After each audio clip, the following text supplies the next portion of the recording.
Interior Ministry, the rumors about piercing ID cards or voting via the internet or even cutting roads between the cities and countrysides are groundless. Delegation of Syrian community, we have challenged the decisions of the French and Belgian governments and have come to our motherland to participate in the presidential elections. Russia underlines that it is not permitted to politicize the humanitarian issue in Syria and to use it to demand foreign intervention.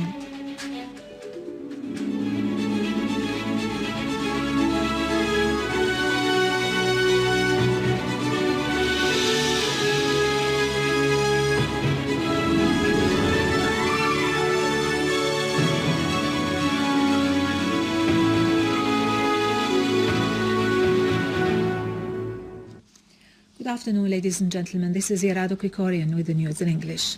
Foreign and Expatriates Ministry strongly condemned today storming of al-Aqsa Mosque by racial Zionist groups and organizations and extremists at the Israeli government and the Knesset. In a statement, the ministry warned that the repercussions of the Israeli repeated aggressions against al-Aqsa Mosque will have catastrophic repercussions in the region. The ministry called for curbing the Israeli authorities' systematic practices and terrorist policy against the Islamic holy places at the occupied Palestinian territories. It reiterated the Syrian leadership and people's support to the Palestinian people in their heroic confrontation of all the Zionist and Western conspiracies targeting the existence of the Palestinian people and their inalienable right to the return and self-determination. The Israeli settlers' gangs broke into al-Aqsa Mosque for the second executive day under the coverage of the Israeli occupation forces, which attacked the Palestinian women and prevented them from entering the mosque.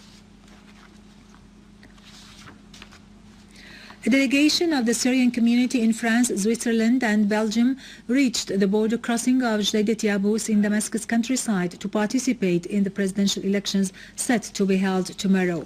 Members of the delegation asserted that they have come to Syria after the French and Belgian governments prevented them from exercising their democratic right to vote in the elections, insisting to participate in the presidential elections and also to stand in support of the Syrian Arab Army. Members of the delegation spoke about the difficulties that encountered them in the airport, including cancelling their plane tickets and their flights without giving reasons and also being exposed to harassment after knowing the aim of their trip, which is participating in the presidential elections.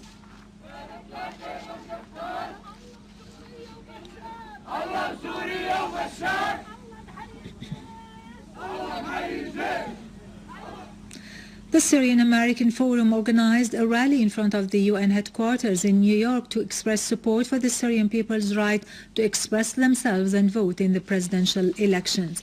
The Syrian community members chose to gather in front of the UN headquarters to tell the whole world that the Syrians can plan their country's future without foreign custody or dictations. The forum's New Jersey branch member Suhail Saba said that more than 550 Syrians participated in the event, which was organized with the help of the Syrian Architecture Club and global anti-war and anti-terrorism organizations.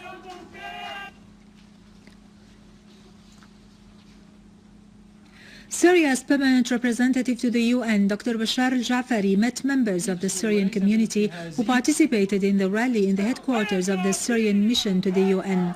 During the meeting, al-Jafari said that the Syrians' patriotism astounded the world and that what happened in Beirut, Amman and in 43 Syrian embassies around the world surprised Syria's enemies, as thousands of Syrians headed to their country's embassies, even in countries hostile to Syria. He stressed that the next stage will rely on national unity to rebuild Syria and preserve its sovereignty.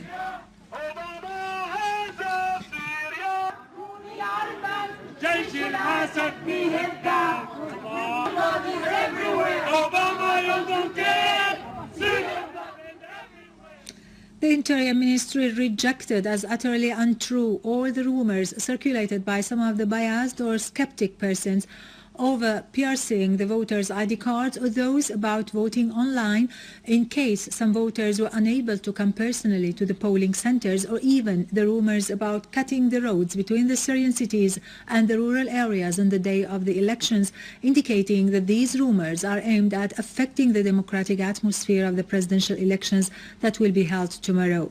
In a statement, the Interior Ministry said that no sign will be put on the identity card or the passport of anyone who wants to exercise his right of voting.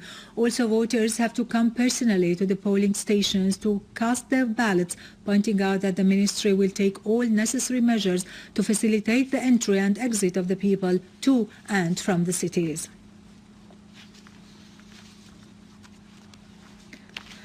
A Russian delegation comprising parliamentarians and members of the Russian Central Elections Commission arrived in Damascus to monitor as observers the presidential elections scheduled to be held tomorrow. The delegation includes 2 Russian State Duma members, 4 members of the Council of Federal Union, in addition to 2 members of Russian Central Elections Commission. Minister of Information, Mr. Amran al-Zu'bi, has said that the presidential elections scheduled tomorrow is a real opportunity for all Syrians to express their free will and personal opinion in electing their favorite candidate with transparency. Al-Zu'bi further said that the vast majority of the Syrian people have the conviction of the importance of taking part in the elections based on the fact that the Syrians are eager to see security and stability be restored. He concluded by saying Syria witnesses for the first time plurality in the sense that 3 candidates will run for the presidency, adding that no one has the right to ask the electorate to elect this or that runner, which reflects that the will of the electorate are respected.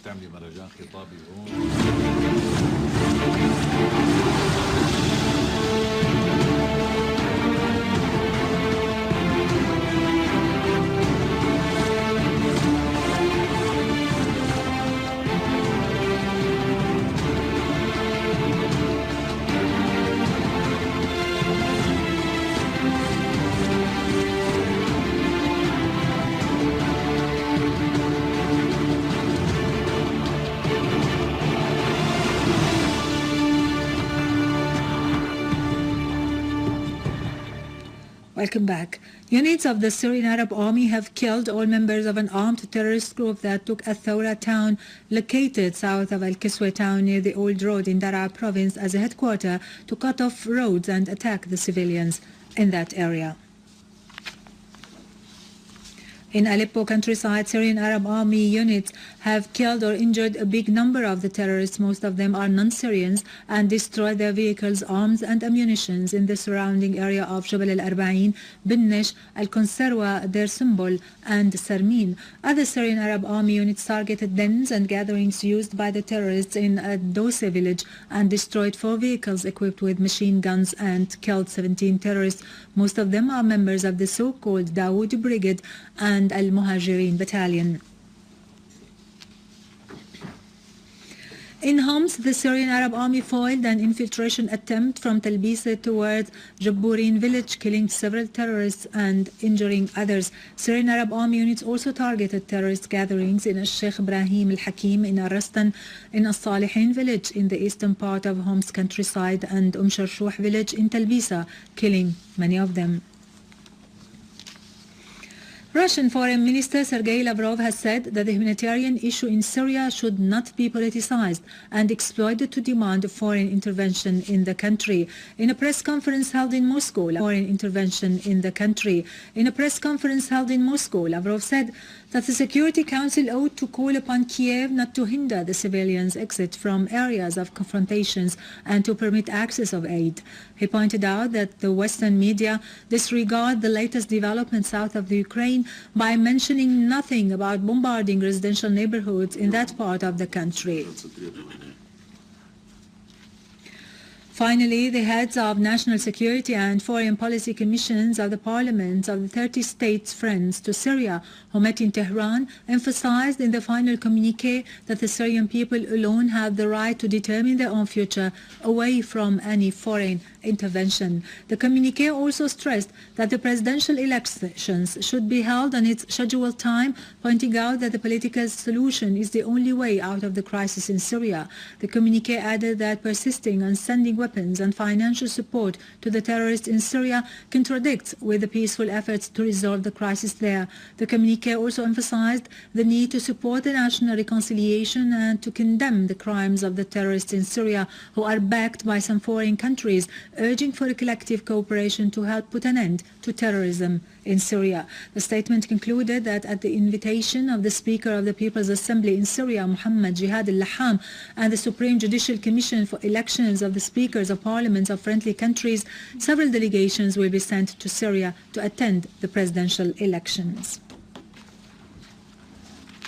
With this, we end our news for today. Thank you for watching. For more details about Syria and the region and to view this bulletin again, you can always visit our website in English, syriaonline.sy.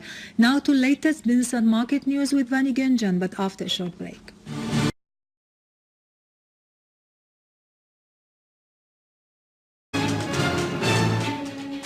Russia underlines that it is not permitted to politicize the humanitarian issue in Syria and to use it to demand foreign intervention.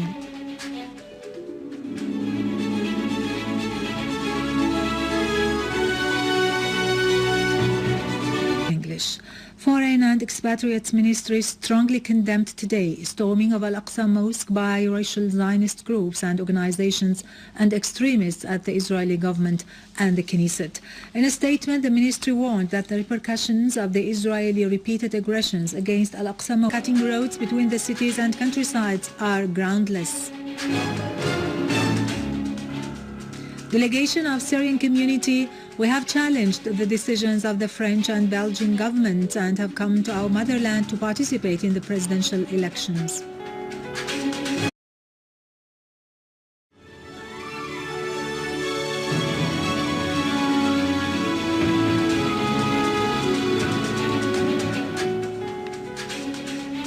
Interior Ministry, the rumors about piercing ID cards or voting via the internet or even